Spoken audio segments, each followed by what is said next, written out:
सदर हॉस्पिटल में कोविड को लेकर राज्य के सभी जिलों के समीक्षा के दौरान आज यहाँ पर काफ़ी महत्वपूर्ण हम लोग कोरोना गाइडलाइन हम लोग जारी करने जा रहे हैं।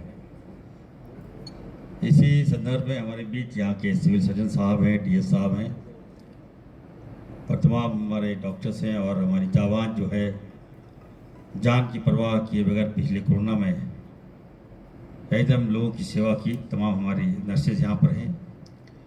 मैं उनको आज फिर से सल्यूट करता हूँ और मैं उनको अलर्ट करता हूँ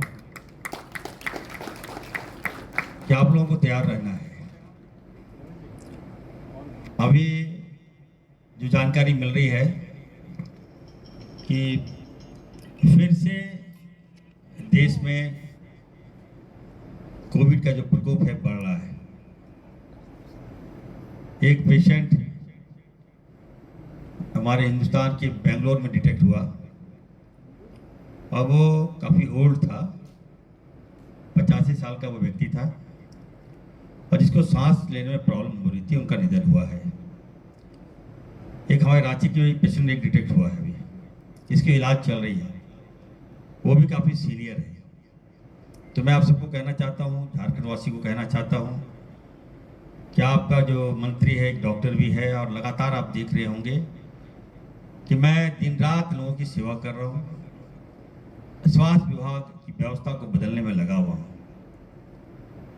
और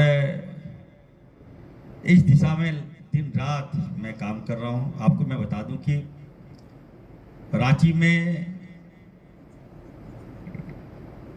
24 साल हो गया, यहाँ पर अब तक बोन मैरो ट्रांसप्लांट का सिस्टम नहीं है। इससे बड़ी विडंबना और क्या हो सकती है। जब मैं रिव्यू कर रहा था हमारे पास क्या है नहीं है, हम लोगों को बेहतर इलाज कैसे कर सकें, तो हम जब आपने देखा होगा हाल के दिनों में एक सेमिनार का आयोजन किया और हमने बाहर से डॉक्टर को बुलाए। 300 स्पेशलिस्ट, 300 लगभग 300 अच्छे डॉक्टर्स को हमने बुलाया, अच्छे अच्छे संस्थानों के जो एक्सपर्ट डॉक्टर है उनको मैंने बुलाया, साइंटिस्ट लोगों को बुलाया और मैंने कहा कि नहीं, रांची में क्यों नहीं खोल सकते हैं हम। रांची में हमारा बोन मैरो ट्रांसप्लांट सिस्टम क्यों नहीं लग सकता, यूनिट क्यों नहीं लग सकता है। लेकिन किसी ने ध्यान ही नहीं दिया, केवल आरोप प्रत्यारोप खींचातानी में समय बर्बाद कर दिया।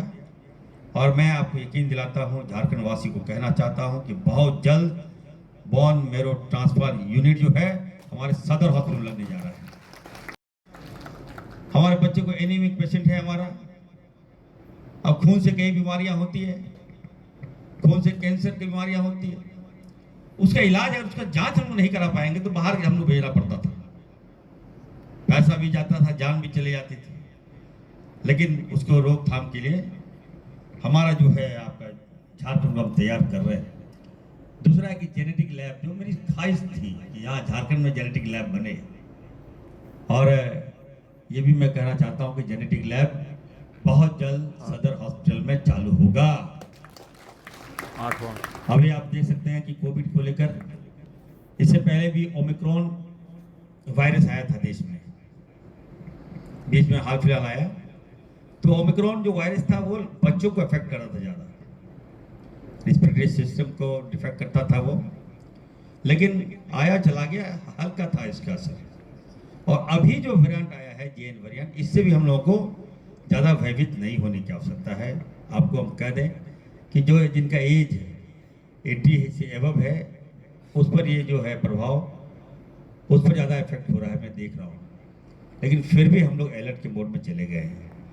हमने सभी सिविल सर्जन को निर्देश दिया है कि चाहे आपके ज़िले में हो, चाहे आपके यहाँ अस्पताल में हो, चाहे आपके यहाँ बस स्टेशन में हो, चाहे रेलवे स्टेशन में हो, जहाँ भी भीड़ भाड़ चाहे हटिया वगैरह में हो, वहाँ पर आप लोग कैंप लगाइए।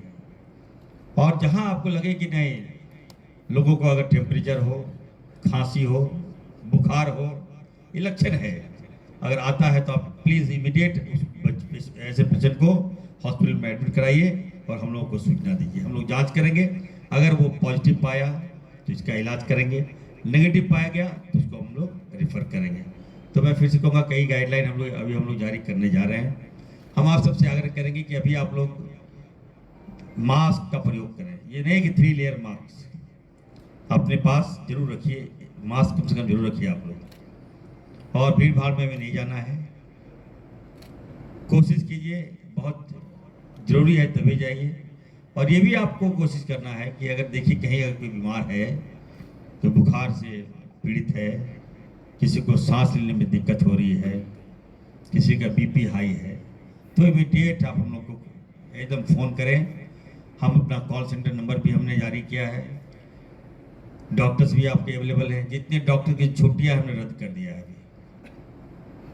कोई डॉक्टर की छुट्टी अभी हम नहीं मानेंगे। सारे डॉक्टर जो हैं अभी थोड़ा अलर्ट मोड में रहेंगे, थोड़ा सेवा करेंगे। और 24/7 मैं सिविल सर्जन साहब को बोल के जा रहा हूँ, एकदम डॉक्टर्स को कहिए, गाँव में भी डॉक्टर रहे हमारे, प्रखंड में रहें, जिला में भी रहें, और शहर हॉस्पिटल में है वो भी रहे। दूसरा है कि आप लोग से भी आग्रह करेंगे, तमाम हम लोगों से आग्रह करेंगे, खासकर एयरपोर्ट में आप हमारे डॉक्टर्स की टीम को लगाइए, जांच कीजिए और जो पेशेंट आ रहे हैं हमारे, क्योंकि फ्लाइट से ही पिछली बार कोविड का प्रकोप हुआ था, इस बार वो प्रकोप ना हो, इसको लेकर हम लोग एयरपोर्ट में भी हम लोग जाँच की टीम हम लोग लगाने जा रहे हैं। जो भी पेशेंट आए, जो भी मरीज, जो भी पैसेंजर आएंगे, अगर लगेगा कि नहीं हमको डाउटफुल होगा तो वैसे मरीज को हम लोग अपने अंडर ले लेंगे। तो इसकी व्यवस्था भी हम कर रहे हैं। हम आपको कहेंगे कि we are waiting for the guideline of central government, और अभी तक हमें सेंट्रल गवर्नमेंट का कोई गाइडलाइन नहीं मिला है, और जैसे आएगा फिर हम लोग आपको अगला आप लोग को अपडेट करेंगे। लेकिन इतना आप जरूर कहेंगे कि हम लोग चौकस हैं, हम लोग अलर्ट हैं, हम लोग तमाम डॉक्टर, तमाम नर्सेज, हमारा पूरा मेडिकल जो एक टीम, आपका मंत्री भी अगर जरूरत पड़ेगा तो मैं भी लोगों को सेवा करने के लिए मैं भी तैयार हूँ। ये ज़्यादा इफेक्टिव नहीं है ये बीमारी, लेकिन फिर भी हम लोग तैयार हैं।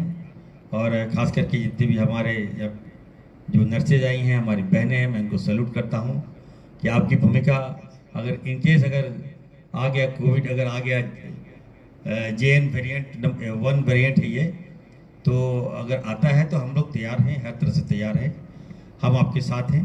और जो डॉक्टर अच्छा काम कर रहे हैं, जो नर्सें अच्छा काम कर रही है, हम आपको विश्वास दिलाते हैं, हम आपके साथ हैं, मंत्री आपके साथ है, वैसे डॉक्टर्स को भी हम सम्मानित